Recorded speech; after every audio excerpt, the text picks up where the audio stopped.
Welcome to the ZNL Podcast, a podcast brought to you by ZN, the OG digital agency in Brussels.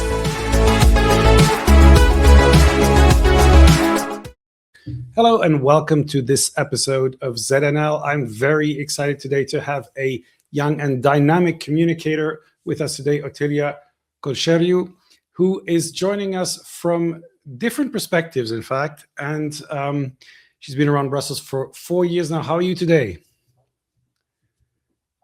You're on mute. I'm good. Thank you, Philip, for having me. I'm looking forward to our conversation today. I've been following your work for some time now, so I'm curious to share some perspectives with you. And yeah, let's dissect a bit the Brussels communication scene, no? Yeah, absolutely. So you have experience, you're the communication officer at the European Cancer Organization, and you're also the executive director of EU&U. And that's really an organization that is communicating on Europe. And so I'd like to ask you perhaps, before we dive in to that, what brought you to Brussels in the first place?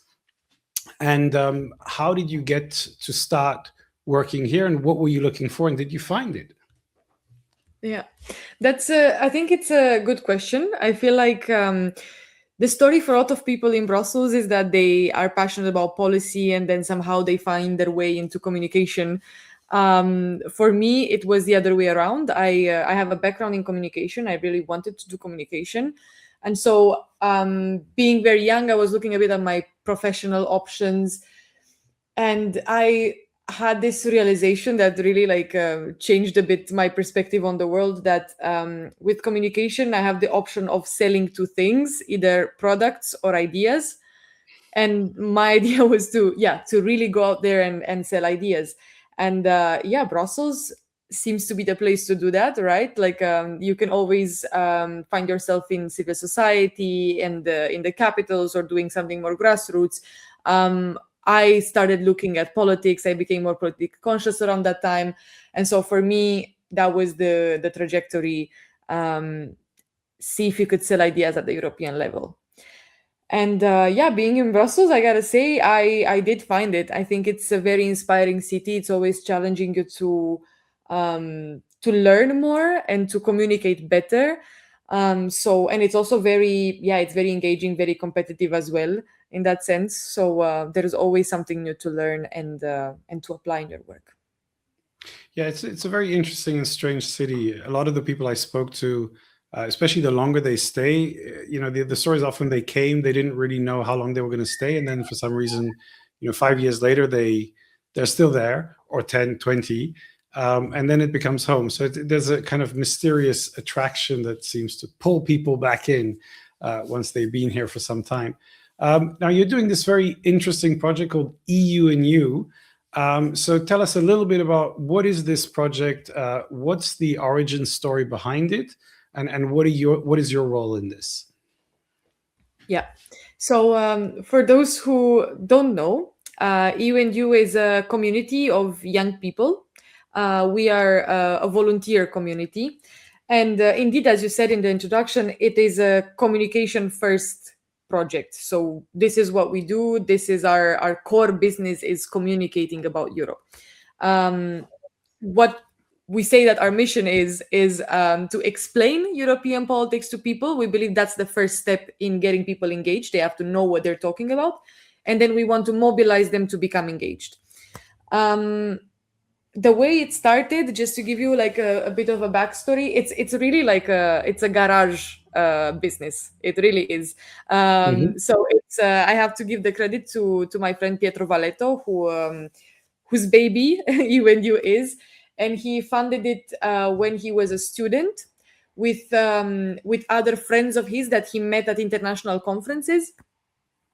And they came together in a dorm room and founded this Instagram page to talk to young people like them about Europe, because they felt that first, people were not talking about Europe enough. Therefore, Brexit happened. This was just in the aftermath of Brexit.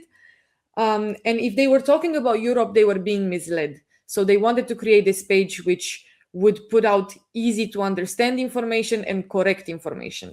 And so this started around 2018.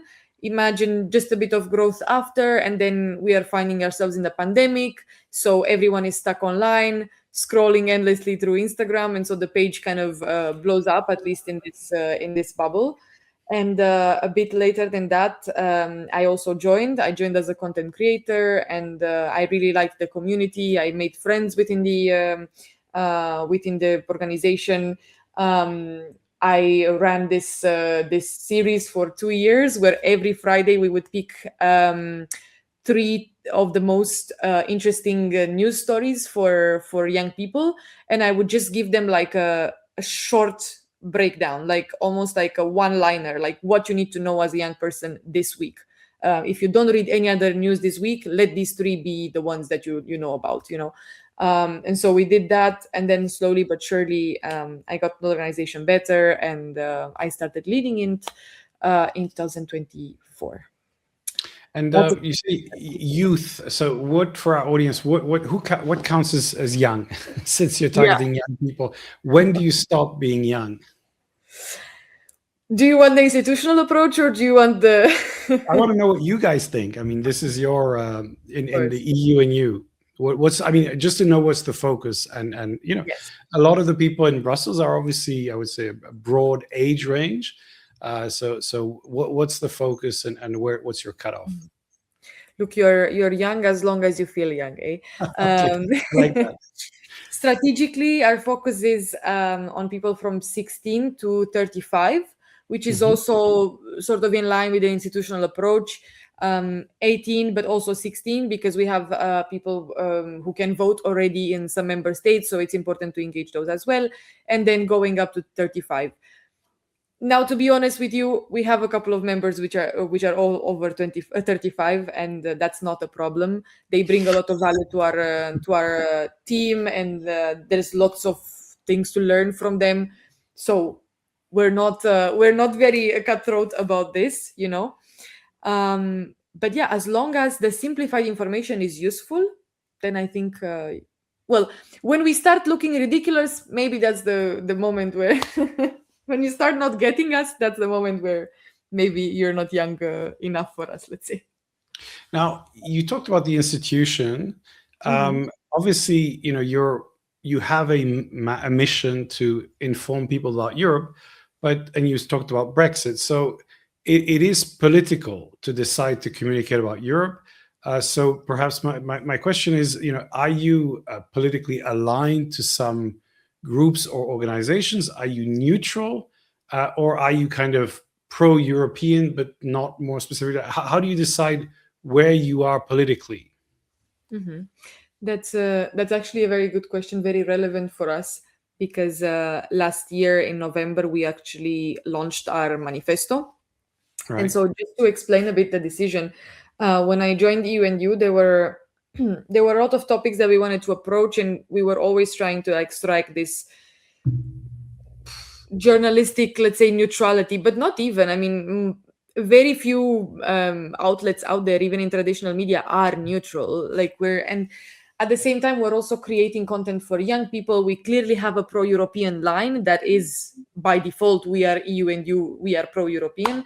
So it's not like we're going to deliver AFP type news bulletins, And so it became very hard to approach certain topics. And the more the world became polarized, and the more even the most technical document, the most technical files, the most technical policies became so politicized, the more we needed to have our say, because we didn't feel like it was ethical to give equal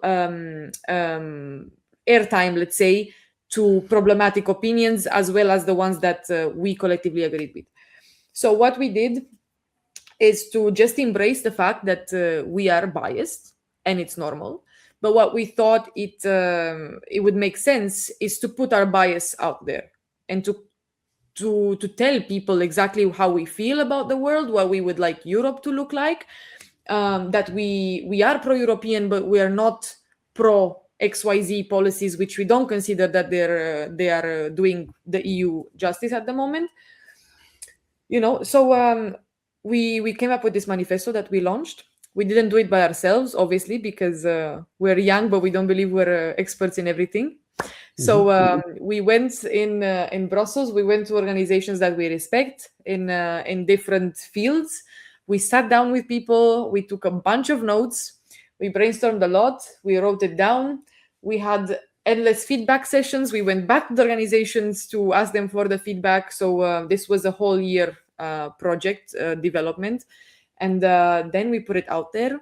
We had MEPs chip in, endorse, and then we launched it, inviting our whole community. So now it's out there, people know. And we also present it as a vision for Europe, not just, hey, this is our editorial line, but more like, this is what we aspire to do. And our communication will try to convince people to fight for this kind of Europe. So kind of a movement, not quite a political party, but more of a European movement with a kind of voice. Is that a good way to define it? Yeah, okay. I think it makes sense if we're doing a bit more advocacy and we're communicating a bit more meaningfully, not just for the sake of information, but for the sake of mobilizing, that it makes sense to have a vision towards which we're trying to move, right?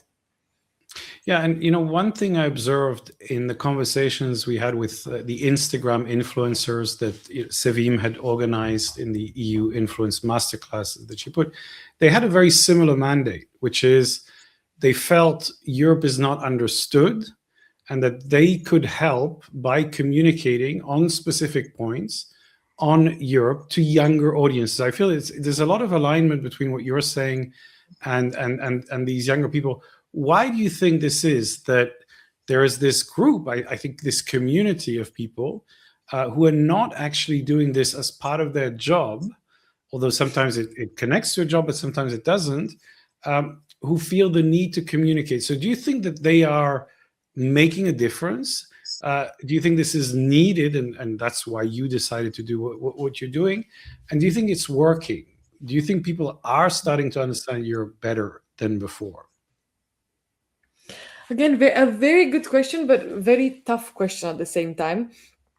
EU&U definitely started like this. So we started trying to explain the institutions, to have people talk more about politics. Politics is something that feels a bit like adults, quote unquote, are gatekeeping it. And actually, if you hear, like, if I were to teleport back to when I was a kid and I was hearing adults talk about politics, they were probably saying a bunch of nonsense, to be honest. But of course, you don't know, and you think politics is something remote from you. So we wanted to bring people closer. This is what we wanted to do. Now I feel like with the way the global politics unfold, I feel like a lot of people are talking about politics nonetheless. And they are talking about them because they're forced to, because they're such a big part of our lives, and just daily things in our lives are so affected by politics that people inevitably talk about them. They feel moved by them. They feel personally attacked by them. They feel endangered by them. They feel proud. They feel XYZ. So they talk about politics. So to be honest, for us, the mission is more now, how do we change perspectives? How do we share the right information? How do we convince people to have a certain opinion rather than just talk about politics in general? Do you see what I am trying to say? Like the shift between needing to talk about politics and needing to have certain opinions, there's a difference there. And so I guess that also kind of like answers the question. I think our generation really needed to talk about politics. I think our generation is talking a lot about politics right now. The issue is, how are they talking about politics? Are they slipping down a dangerous slope? Can we bring them back to, let's say, a consensus? Can we inform the people properly? Do we lose them to misinformation about politics, So yeah. Yeah, I think there's politics obviously has become extremely polarized. And you can see this driving politics in the United States and increasingly in Europe, which is, it's much easier to attack and to criticize and to just complain about things in general than to provide constructive solutions. what I found again in Brussels and with young people like yourselves and the community that I think you're part of, which is that there is an optimism and an energy and a desire to try to bring about a positive story about Europe. And I remember having a conversation. We worked for the EPP at some point on a political campaign, and there was a question about, do young people care about politics? This was actually before Brexit. And my belief was they do care about it, but not if they don't connect to the topics that you're talking about. So you need to have a conversation about things that matter, and people then feel incredibly passionate. And so I think there's no doubt that there's a massive interest in politics. The question is now, how can that be a positive conversation rather than a purely destructive one? Now, you've been posting content. So I'm curious to know two things. First, where is your audience coming from? How much is Brussels versus different countries, and which country? And the second question is, what kind of content gets the most traction, engagement, views? So our audience actually is starting to be a bit more Brussels focused now that a lot of our creators are also here. But our top countries still to this day are Italy, which makes sense. That's where the organization was created. Obviously, with our, I think this is also a part of me approaching certain topics, collaborating with content creators there. But Romania is also growing very much in our ranks. We have people in the UK actually watching our stuff, people in Germany. And then also people in smaller countries like Slovakia, Czech Republic, Austria as well, Central Europe, I would say. But then, you would see, depending on what's happening in politics, you would see countries really spike. So if you look at the analytics, like after a certain period of time, right after some elections, you would see that country really spikes. It's usually the capital city that you would see there. And then there is something else happening in that population. And this brings me to your next question. What content works the best? Is content that's naming countries. Could be a video, could be a carousel, could be anything else, to be honest. I've had different medium, let's say different ways of presenting the information, right? Go viral at different times.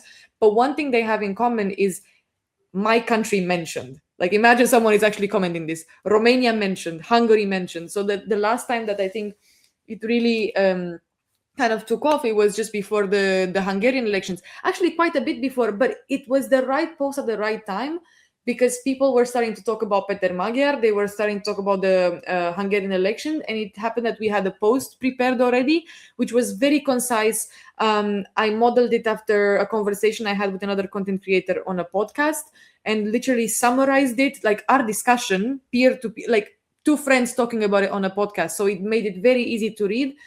And then imagine Hungary mentioned, people debating in the comments, people debating in Hungarian, which again, people from other countries love to see their politics being explained in English, right? And they start engaging. So those are really the posts that do very well. It's very interesting because I think that, the Brussels institutions and even the associations struggle with that because they feel, well, we can't really focus on a single country because then, we're not doing our EU-wide job. And so for them to make that connection is quite difficult. But so you would say, because it's interesting, it's countries, but it's countries in English. So it's not, talking to an Italian audience in Italian, it's talking to an Italian audience in English about a kind of broader European conversation. So basically, when you compare that to your work in a professional organization, the European Cancer Organization, the communication you're doing, how does it contrast with what you're doing? You get to compare both things. What works really well in the Brussels bubble space versus in your youth focus? I have to say the focus on countries is something that's very much a parallel between my job and what I do for EU&U. Now, why is that? And I think you might be able to ask this question to other content creators, and they might give you a different answer. where I would like to focus my answer on would be this idea of needing to understand your sector. So at work, we do health policy. Health is not a competency of the EU, or not fully competency of the EU. So lobbying the countries, the governments, is the key. Of course, that's costly. You can stay in Brussels in the ivory tower, try to lobby a bit the parliament. The parliament is very kind to you. They put a couple of amendments, and then nothing ends up in the final text after the trialogue, and you wonder why. It's because you didn't have the member states on your side. So this very targeted country by country communication is actually a big part of the strategy. This is where you have to go. So that's actually quite a parallel, and I noticed it also with EU&U. What do people care about? It's when a topic in their hometown can be blown up to a European level, or when something they personally relate to also has a correlation to Europe, or something at Europe level can be done for their issue, or just at least just bringing their national issue into the spotlight. That's the idea of when I say that people like when their national politics are discussed in English, it's because they think they're important and they would like to see Europe talk about them, to get them to be picked up. And this is, I feel like it's a lesson learned from all over the world. Like I've spoken to a lot of activists last week. We were in a trip, and what they were saying is that the biggest efforts are put into getting international media to speak about their protests in their country, because that's what they need to put pressure on their government, is to get media pickup. So yeah, in that sense, the country logic stays there. And then of course you always try to challenge a bit the institutional way of doing communications with more youth focus, or to get some lessons learned from what worked with youth. Is there a way I could maybe make this in a more, let's say, mature way, but kind of appropriate the medium or the concept or even the trend or something, and tame it a bit, and then use it for something a bit more professional, institutional, so on? Yeah, I think there's a very interesting kind of dimension you mentioned. And when we look at a good communication story for the EU, it starts with an individual and a story, and then it links to a context, which is the country, and then you have to then make the connection to the EU level. And I think if you can make those three connections, then you have a strong story with depth. And then you have to add, of course, emotion and story. And I'm curious, I mean, you said, when you mention the country, it works. But I mean, what about the creativity part? I mean, how does a piece work if you're making it funny or emotional? Or do you think, no, if it's just important, then it gets traction? I mean, have you been testing the limits of humor and emotion in your posts? Yeah, definitely. So our strategy has been like this for the past years. Is there are topics that for us it's important to speak about, and we are going to do it even if they're a bit drier. We think it's important to put it out there, and then we balance this content that we, quote, need to make, as in we want to inform, we want this information to be out there, with stuff that's funnier. And so you'll see on our page there's like a mix of just memes, which are completely like just something funny, like to engage the public, to get them to laugh, to then you would have more emotional advocacy kind of videos where I get in front of the camera and I really get angry at the Romanian energy minister because he wants to drill in the Black Sea, and I call him out by name and I'm telling him that and that also sparks people to talk about, and also, like I said, brings the story to the European level. And then you would have our classic explainers where it could be a bit more dry, or you will have maps which are just very visual. These also engage people quite a bit, which like basically tell a story, but it's just one image, so it's easy to grasp. People start comparing, they start discussing, and so that works also very well. So yeah, it's a mix between what we think we need to communicate and what is actually engaging and fun. And what's your most successful post? I mean, what was it about, and how much traction did it get?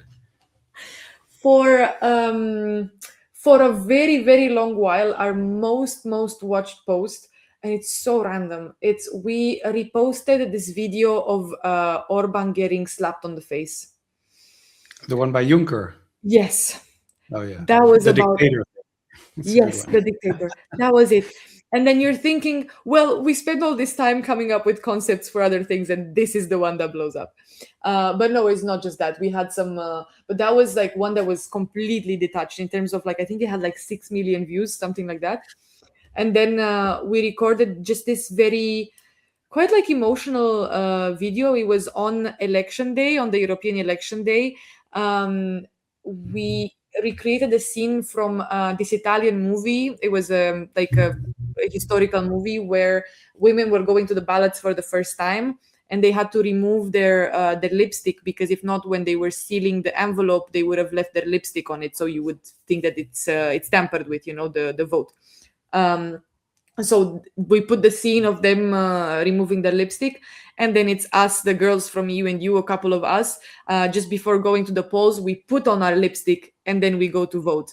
And that, I think that one blew up, and it was I think it surpassed also the Orban one, and it also got reposted by, we had some pages, some big pages on Instagram who actually messaged us asking if they could download it, or like if we could send it to them so they can repost it. So imagine there's also these pages with 2 million followers also reposting it, so there's stuff over there as well.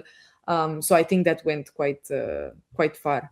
And I think it's this kind of videos that are, we made it just on our phone, like in the corner of a bar, because we were hosting a watch party that night in Brussels. So we just assembled it quickly and we posted it, and we were looking at the phone in 15 minutes. It went completely viral. But I think people really empathized with, it was such an important day across Europe.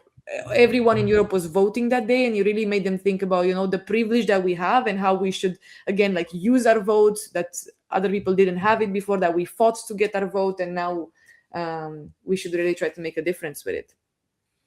Now, from this experience and from what you just said, these videos, what are the lessons that you think communicators in Brussels need to learn from this? In terms of, what do you think works that they're not doing? And what are the things that you say, look, these are the things that we think work and you should be doing more of to get real engagement and traction? A bit more anger.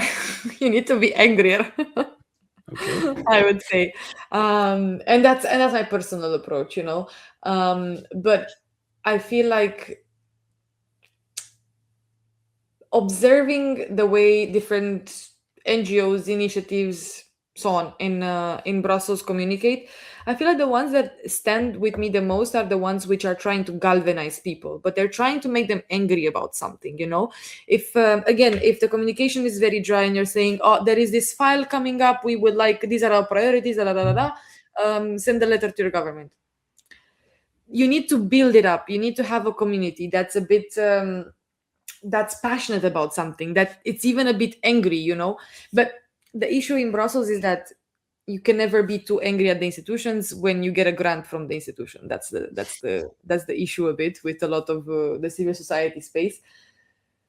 But yeah, I think that's what works, is acting like there's nothing to lose, just being confident, asking for people to mobilize, trying to galvanize them, trying to make them understand that this is all or nothing. Like, we need to mobilize right now. We need to fight tooth and nail for this amendment, this last frontier. I think you're making a very good point, and emotion is really critical here. Whether it's anger or passion, I think that's what really brings people. And we've had the experience with the Discover EU campaign, the campaign to give a free Interrail ticket to all 18-year-old Europeans. That was something that we were involved with. We created the concept, and it was all about mobilization. So it was like, if you want this, you need to express yourself.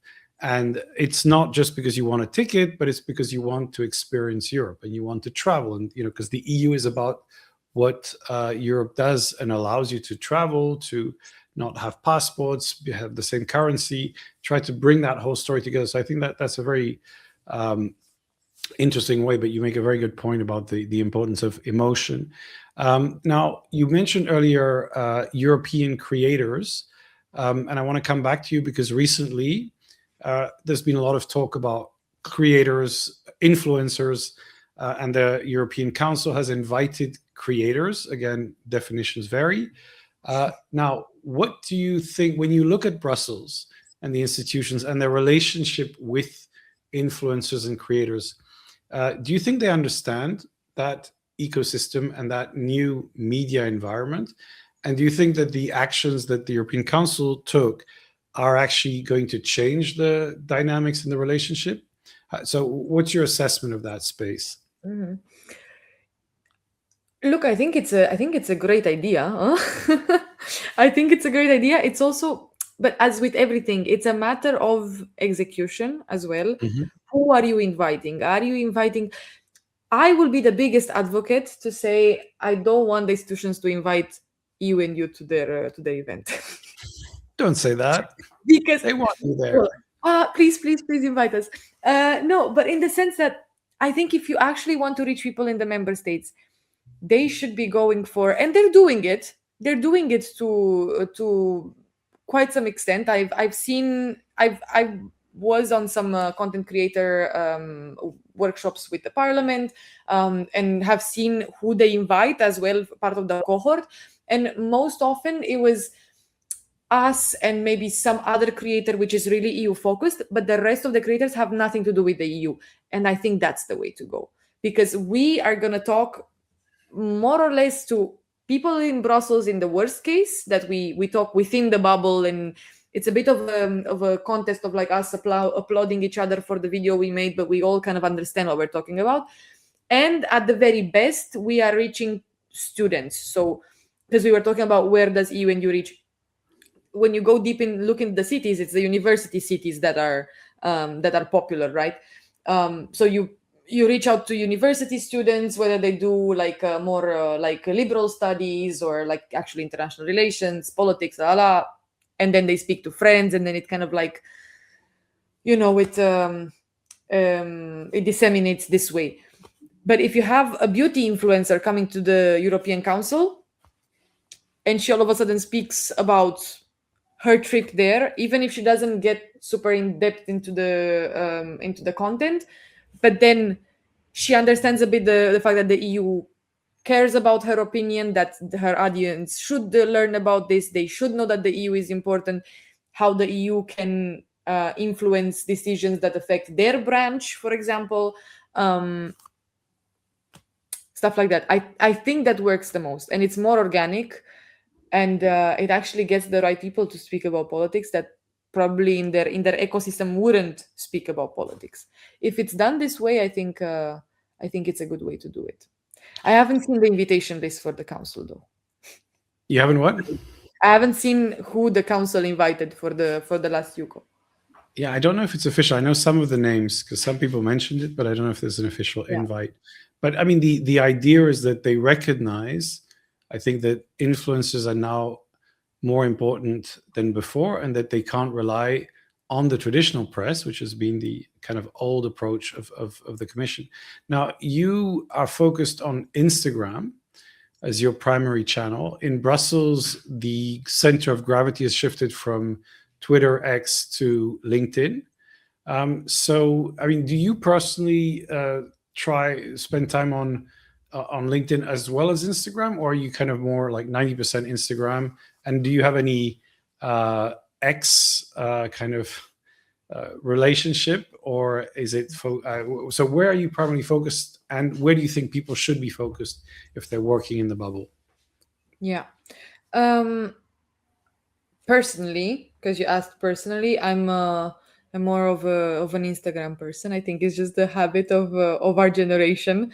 And actually, I found that even in this Brussels networking world and so on, the best contact I've made in Brussels, I add them and I chat with them on Instagram.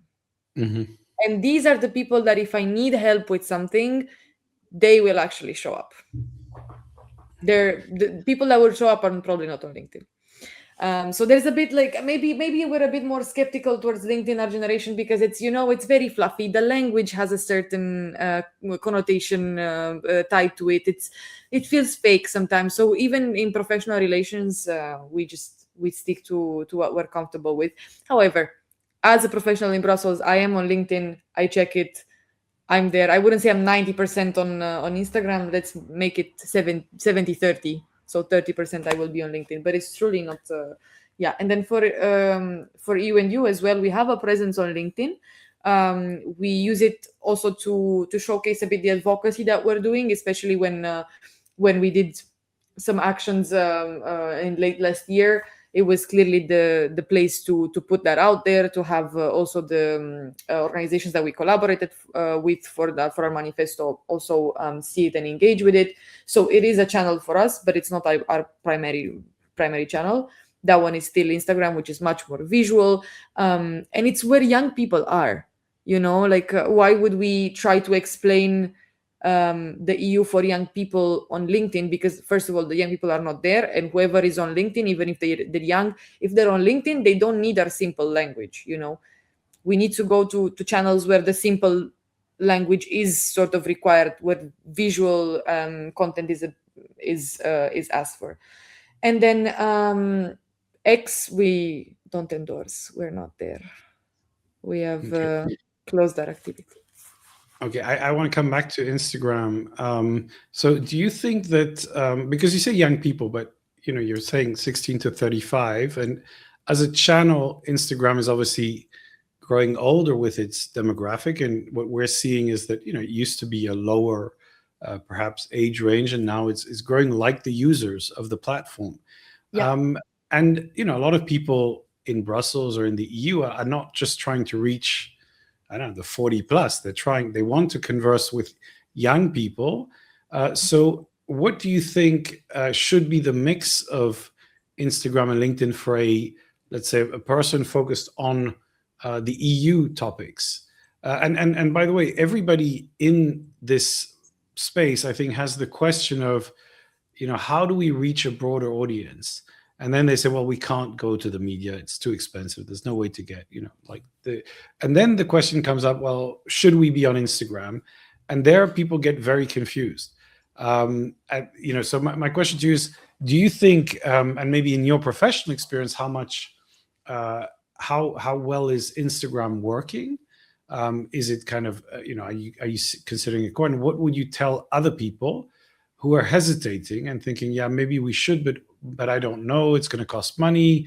We don't do this kind of video. So do you think that there's a new language and this is emerging as something that people need to start building towards? Or do you think these are two separate audiences and two separate worlds? I wouldn't say they're separate audience, but I would say that their appetite for the kind of content they want to consume on each of these platforms is different. So if I were a company right now and I would like to open Instagram, I would be not careful, not necessarily to discourage, but more there needs to be an understanding that there's another content that you need to post there. And you would need human resources, and you would need budget, and you would need to invest some time into this to create content for that platform. I don't think just taking something from LinkedIn, the screenshot of a document that you post with a caption with your priorities and proposed amendments and whatever from directly from LinkedIn, and copy pasting it to Instagram and expecting it to go viral, it's gonna work. It's not. And even if you're like, oh, but I'm not posting like a document, okay, not the PDF, yeah, the very corporate visual that you post on LinkedIn, if you put it on Instagram, again, it's not necessarily gonna catch on. Think who are you communicating with? Is it very business focused? Are you doing more advocacy work? Do you have a youth community within your member societies or your clients? Do you have more young people there that you would like to reach? Does it work with Instagram? And then in terms of the content that I would be posting, it's harder to say just because I don't have necessarily like a profile in mind, but in general, I would go for more the advocacy topics on Instagram. So the more emotional part. Think if you're trying to, if on LinkedIn you're holding a presentation and you're speaking to like your board and you're being um, very well spoken about your lobbying work, then you would go to Instagram and be like, yeah, we need to go march for this. We need to show up in front of the parliament and show them that this is important, something like this. And then how do you do this? You jump on the trends, you do this real-time marketing, which is very, very important on Instagram, to be on top of it. But then again, I'm going back to my first point. This is time and resource, because to be on top of trends, to know what's going on right now, to be on time, to get to have a number one priority, get this approved before the trend is dead. This also, you need people, you need time here.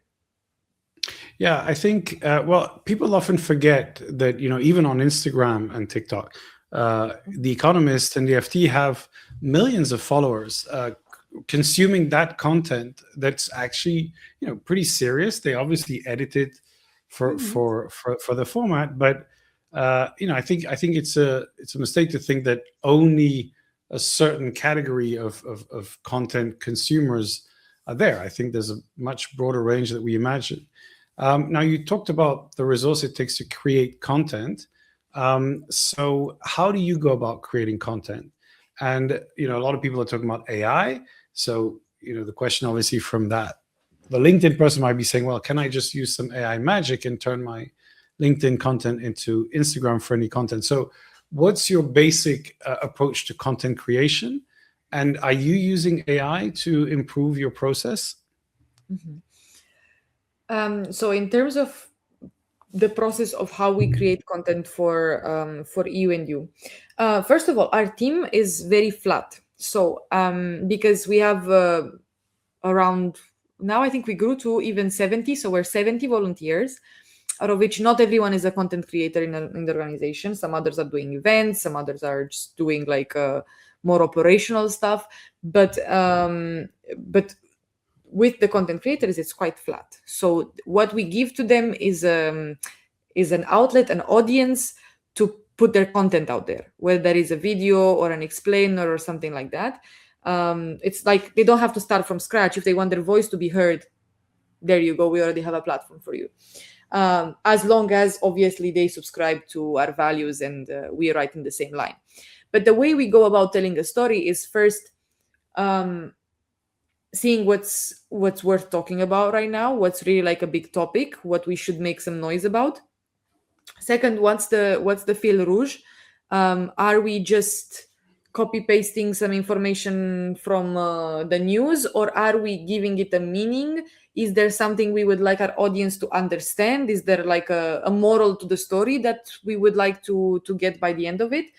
And then the third question, which is very important, is there a way that I can tell this story without words?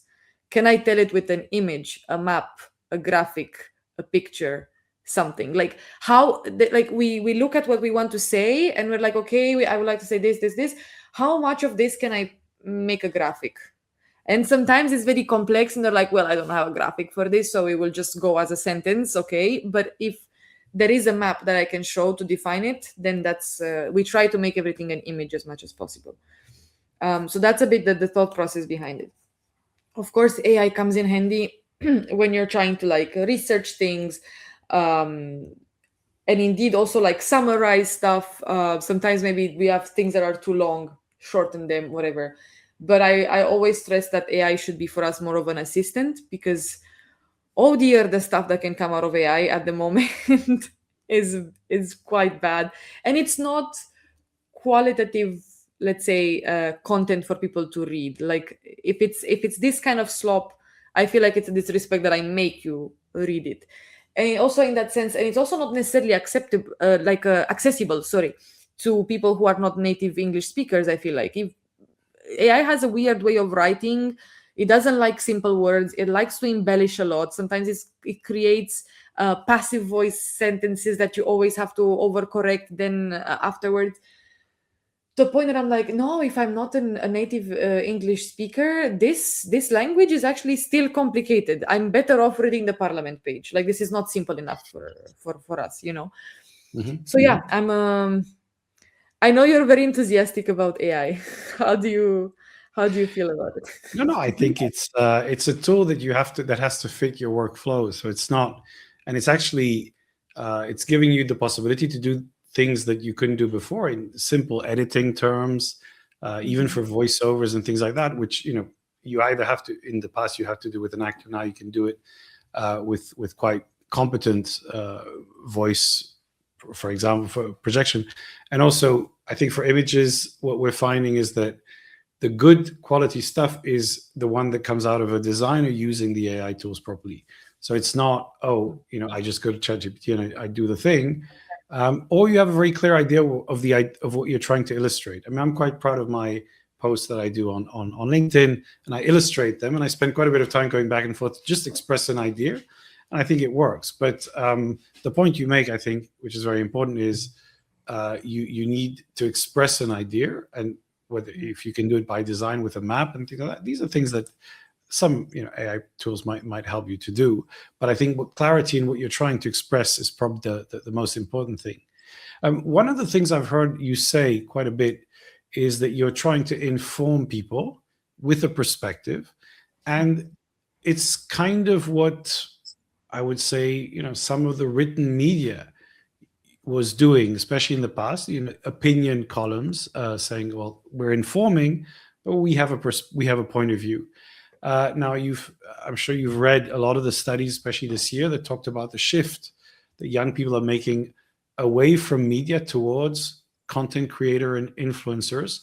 So do you observe that shift, that people are no longer using the news, TV, media, traditional media, and they're focused on creators? And are you trying to occupy that place? And do you think that's a good thing? It's quite an interesting debate to have. I definitely think that I think the studies show, so there's not really a place for debate for me right now. We are indeed moving to social media. It's just more accessible for young people. We are on social media anyway, so we might as well, like you spoke before about Financial Times and different news outlets having a very good, strong presence on Instagram, for example. But they do it very well. They are at your fingertips. You don't have to even open the FT app anymore or go on the website, or you just read the headline, and you're basically in 1 second, the time it takes you to read the headline, you more or less know. And then if you want, like, open the caption or go and read the actual article, but they're at your fingertips. So I think that's why maybe traditional media is losing a bit of ground, because they're not so accessible. Like, I think our generation has almost like a reflex to open social media. You know where it is on your home screen, and you just go directly. And whenever, like, you almost do it compulsively. So you open your feed, you see some news, you scroll past, done. No need to actually open the website of the publication, or God forbid, get a printed copy. Unless I don't know what happens, or like it's a very special occasion that you do that because you want to, like, really go deeper into the topic. But there's one other thing that I would like to mention, and this is a bit of a political take, but it's also the fact that traditional media has lost the confidence of our generation, because over the past years we've seen governments, or people who are close to said governments, said less democratic governments, acquire certain media outlets, journalists being blackmailed, being silenced, being whatever. You can see clearly when a media outlet is following the government line, and they're not going to criticize the government, and you just lose trust in it. On that note, independent media, crowd-funded media is having a boom right now, especially, like, I'm not so familiar with the Western, let's say, landscape, but in Eastern Europe, this is our source. When I was following the Moldovan elections, also to report for EU&U, I was going to independent newspapers. In Romania, people stop when the independent journalists publish something, whether it is Recorder or Snoop or whatever, one of the outlets we have there. when Recorder is publishing one of their documentaries, and they're 2 hour long sometimes, the whole country stops, we watch it, and then we go to the streets usually because they probably uncovered something horrible about our political class. So we go to the media if we trust it. But then if we have horrific stories coming from parts of the world that the media just refuses to cover, what's happening in Palestine right now, what the revolution in Nepal, they're covering it extremely thinly and extremely biased. And meanwhile, when you're on social media and you're actually seeing these kids tearing down their government in Nepal, you're like, oh, why are they not showing this? In the States, the No Kings protests, why are they not showing them? So you're asking some question, and obviously you're gonna go to social media more and more, or you're gonna go to like emerging media like what is it, Novara Media or something like that, which also have a strong Instagram presence, let's say. Yeah, no, it's a very interesting point, and this is a real debate in Brussels, because obviously, Brussels is dominated by journalists who come from traditional publications, some of them who are becoming influencers in the sense that they are still journalists, but they also have their own channels, and we've seen a lot of them at the EU influencer event. And I think there's a question about, who matters in the future, who will drive the conversation. In our view, this is moving towards those influencers, whether they're to young people or an older demographic, but they're using a different channel mix to get their message across. Now, when you meet young people or younger people than you, and they ask you for advice, and they say, what should I study, or how should I approach getting a job in communication in the EU today? So what are your top 3 tips for them? Find your niche, number one, always. I think especially, but it's the defect that the industry has in this sense. Like when we end up in Brussels, we're all generalists because we're coming from our university, where we probably do some generic international relations, communication, political studies, languages, and we end up in Brussels, and we're like, well, I care about a lot of things, but where do I want to work? What makes me really passionate, But finding your niche and getting really good at something rather than being floating in the middle somewhere. I mean, you can have different interests, but what are you good at? That would be number one question. And then just staying on top of the game, communication. But this we know, and we're being told all the time in communication school, it's an emerging industry, it's an ever moving industry, and you have to stay on top of the game. You have to take time of your day to like look up what the trends are, what are people saying, engage in discussions, connect with professionals. Also, especially in Brussels, there's a network of people in communications in Brussels that talk about communications, and they form communities about communications. So there's plenty of people to be friends, to go out for coffees with, to learn from. So definitely that's one thing. And then I would say challenge people, because as a junior professional, you're focused a lot on well, you're in survival mode, huh? You're like, I'm here to learn. Maybe I don't do everything right from the get-go. You're scared to do things. You're seeking for 10, 12 approvals before you feel confident to send something in. It's more about that. But and I say this, but I don't mean it in a very bad way.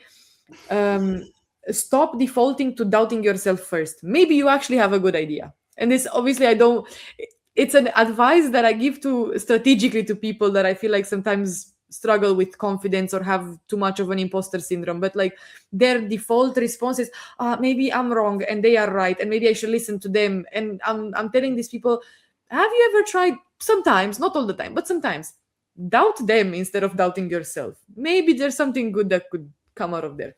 But don't abuse this advice. But yeah, that's what I would say. Yeah, I think, look, if you want to be a consultant or an entrepreneur, that's what you have to live by. I mean, you have to have opinions, and some of them will land and some of them won't, but you have to come up with your ideas that will be different, and maybe, because then you can go to ChatGPT and have the generic opinions given to you on any topic. So you have to come up with your own point of view based on your instincts and your experience. Recommendations of the week. So you have a recommendation for us, apart from the EU&U channel, which we will share, but tell us, what is your recommendation? Yes, so I would like to recommend an Instagram page, actually. It's this girl called Luisa Munch. So she is a critical theorist, and this has been the place where I've gotten my book recommendations lately. So she is, again, opinionated. I think that's the theme of today's discussion: opinionated and angry. Tagline. But she does have good takes on developments in politics and just the world and societal trends and so on. And then she ties those in with a book recommendation. So it's like, okay, there's the whole manosphere phenomenon that's happening right now. Do you want to understand it? Read these 5 books. And I really like the content for that. I had a very good friend who told me once, okay, it's a simplification, but he said, you're like 3 to 5 books away from knowing something really well, or like for being an expert on something. And I think that she really is giving you those 3 to 5 books away that would get you from like, I dabble in this, to like, oh, I know what my opinions are based on because I've read these. So yeah, very, very good. I see a lot of already, like I look at her profile right now, and a lot of people I follow her. So I see that she's quite popular. She probably doesn't need my my shout out, but if you don't already, I love a good feminist voice, a good young feminist voice on Instagram. Excellent. Well, thank you so much for your insights, for your advice, for your ideas, and for sharing your experience on EU&U and communication. And let's stay in touch, and we will see each other online and at the EU Influencer event on the 18th of September next year. Thank you so much. Bye for now. Bye-bye.